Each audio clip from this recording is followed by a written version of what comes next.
Assalamualaikum warahmatullahi wabarakatuh. Alhamdulillahirabbil alamin wa bihi nasta'in wa ala umurid dunya waddin.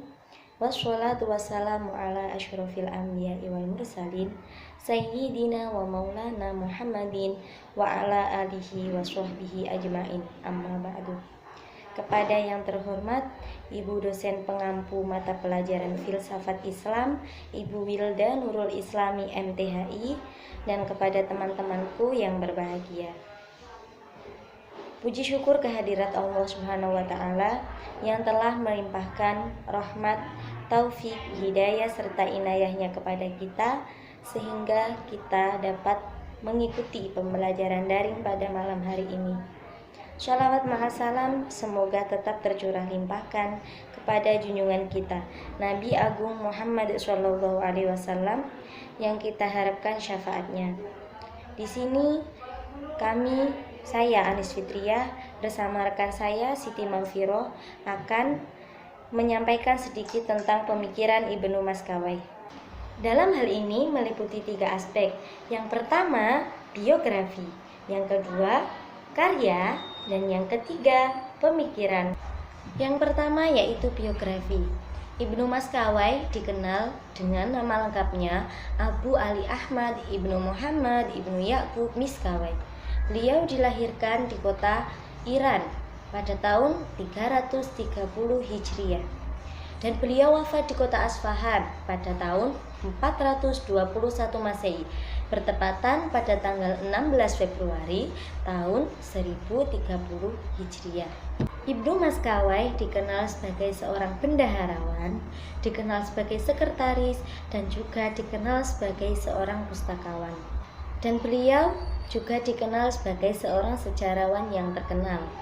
Beliau juga dikenal sebagai seorang dokter, seorang penyair, dan seorang ahli bahasa. Yang dalam hal ini dibuktikan dengan karya-karyanya yang lebih dari 40 buah. Di antara karya-karya Ibnu Maskawai yaitu pertama, dalam bidang metafisika, kitabnya Al-Faus Al-Asghar fi Usul Al-Dinayat. Karya yang kedua yaitu dalam bidang etika, kitabnya Al-Faus Al-Akbar, kitab Toharo An-Nafas, dan kitab Syari. Karya yang selanjutnya yaitu dalam bidang politik, kitabnya berjudul Kitab Tartib As-Sa'adah dan kitab Jawizan Harb. Melanjutkan dari penjelasan teman saya tadi di depan, di sini ada bidang kedokteran dan hidangan, yakni kitab Al-Jami, kitab Al-Adawiyah, dan kitab Al-Syariyah. Cabang estetika dan sastra ada kitab Al-Mustafa dan Uns Al-Farid. Yang terakhir yakni bidang psikologi, ada kitab Maqalat fi An-Nafsi wal Al-Aql. Yang selanjutnya yakni ada pemikiran pendidikan Islam Ibnu Maskawai. Yang pertama ada konsep ketuhanan atau metafisika, kedua konsep emanasi, konsep jiwa, konsep akhlak, dan konsep kenabian. Yang pertama yakni penjelasan tentang konsep ketuhanan. Tuhan adalah zat yang jelas atau tidak jelas. Jelas karena Tuhan adalah yang hak atau benar, sedang tidak jelas karena kelemahan akal manusia untuk menangkap keberadaan Tuhan serta banyaknya kendala kebendaan yang menutupinya.